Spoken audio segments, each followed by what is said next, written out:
So you were out on the road with celebrities. So this is what you were doing in your 20s. In my 20s. Right. So you're a free spirit, artistic. And thinking this is what I want to do. And then for some reason, I just had a headspace change. My sister had her first son. And all of a sudden I was like, now this is beckoning me home. And I thought, I think I'm going to go home. I'm done with this. 10 years passed here and I'm going to go do that. I'm going to go back home and get in business. And my mother, of course, was aging. My grandmother was aging. My mother was now taking care of her mother at home. And so her stores weren't open like they used to be. And, I could see them kind of stepping out of the business. And my father was trying to run the stores, which he had zero ability to do. And they were just in decline. And it was kind of sad. So I thought, maybe I'll go back and help them. And I realized that was impossible to help my dad. He wasn't going to take any advice from anyone. So he thought the store was a museum.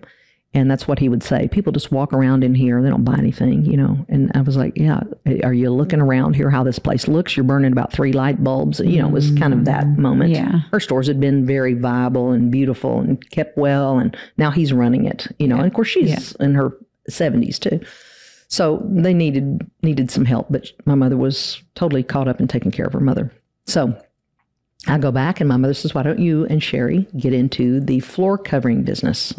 That way it's perfect entree to furniture and people buy floor covering and they want to buy furniture. So that works. I can send you customers. And we were both opposed to it, but we finally decided that's what we wanted to do. We would do it reluctantly. I had no desire to be in the floor covering business at all. Couldn't see that I was going to be selling carpet or floor covering. So we did it and ended up buying a big store that was on Main Street that was adjacent to my mother's stores that had been like a big department store kind of deal there. And we bought it. There was birds flying in it. That's how bad of shape it was in. And we remodeled it. Our grandmother gave us the money to buy this building and to spend the money to put a new roof on it and fix it up. And my sister still runs a business in that store today, her and her husband. So she was a stick-to-it person. I, on the other hand, not at all. Was not. Never stick to anything. So, I look back and I go, well, that was my craziness. But yeah, but each one of these pieces is a beautiful tapestry, like the small pieces of leather that made up the picture. It is. Each one of them made up the tapestry that is you. So how did you become a single parent? When did that happen? Well, there's another good piece of this story. So you can imagine being what I've already described to you, who I was. I'm pretty colorful. And, I like to run around. And, of course, I like guys as good as everybody. Mm-hmm. And I had my share of those. And at 28, got married for the first time. And that lasted about 3.5 years. And 2.5 years too long. Married an attorney and a great guy, just not for me. And I found out that he wasn't the most faithful person there. And that really kind of rocked my world. It set things off. And, when you wait 28 in my hometown, I was like a spinster, in the South, you wait till 28, you are hurting because most good people at that point were already married with children. You know what I'm saying? So there was not a lot there to choose from, but just so happened I found a great guy, I thought, and this was just heaven sent, and wasn't so heaven sent. But needless to say, finding myself single at 31 for the first time in that hometown, that's very small pickings as it is. My next shot out of the gate was not so great. So I ended up dating someone, kind of, I don't even know if you want to call it dating. I think that's probably a far stretch. Ended up going out with someone that I'd known from elementary school, someone that I always admired. He was a hard worker, a great guy, knew how to make money on a rock. I admired him because he had such abilities, so great with his hands. He could build, he'd done everything. And he was an entrepreneurial type guy like myself. And he started helping me in a little business that I had started. And I was making decorative accessories, selling them to wholesale stores through the furniture trade. That was my next venture. And my father's chicken house, started it there. And opened showrooms, had sales reps, and was doing quite well, actually. And sold my company to a company in Cleveland, Ohio. And I was going to move there.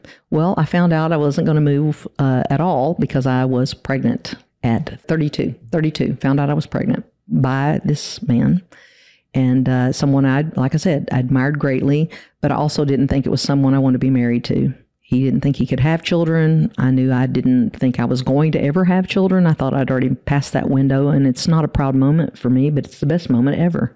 So, you'll look back and you go, oh, all the mistakes you made. It broke my mother and dad's heart, and especially my father. And he said, if you can stand the heat, I can. That's what he said to me at the hospital the day I had the baby. He just kind of pinched my toe and, letting me know he was there. But he was so heartbroken about it. But needless to say, was the greatest thing ever happened to them and to me.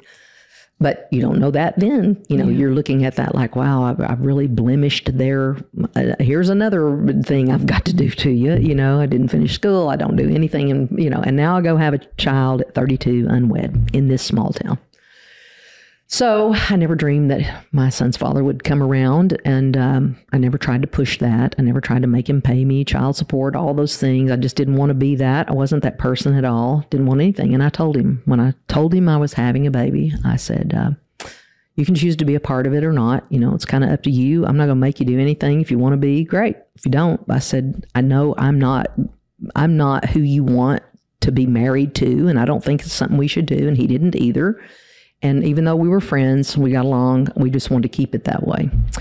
So ultimately, it worked out wonderful because we never lived under the same roof. We never had to separate, and we probably would have hated each other. And now he has a great relationship with my son, and, it's their own thing. And my relationship with he and his wife are wonderful because there's no water under that bridge. We didn't have to go through all that ugly.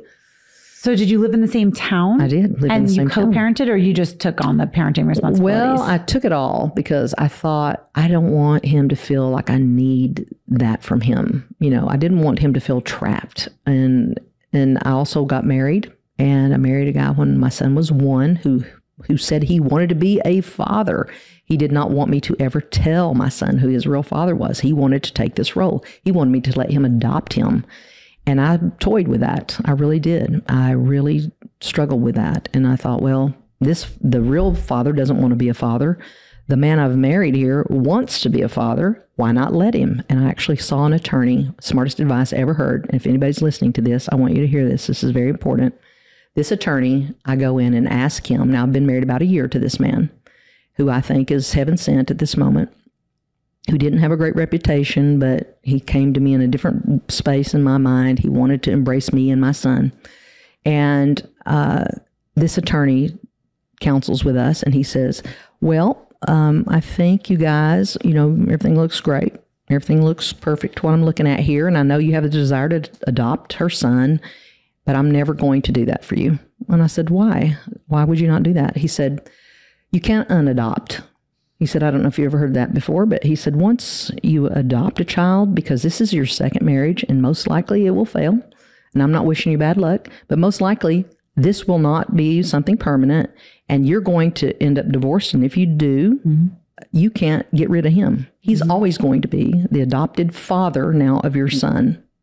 Have you thought about that? I said, well, no, I haven't. But of course, at that moment, I'm all headstrong saying, no, this is forever, Well, it wasn't forever, and thank God that it wasn't forever, but, and thank God I didn't do that, because I would have let that new love sway me into doing something that would have impacted my life and my son's life forever.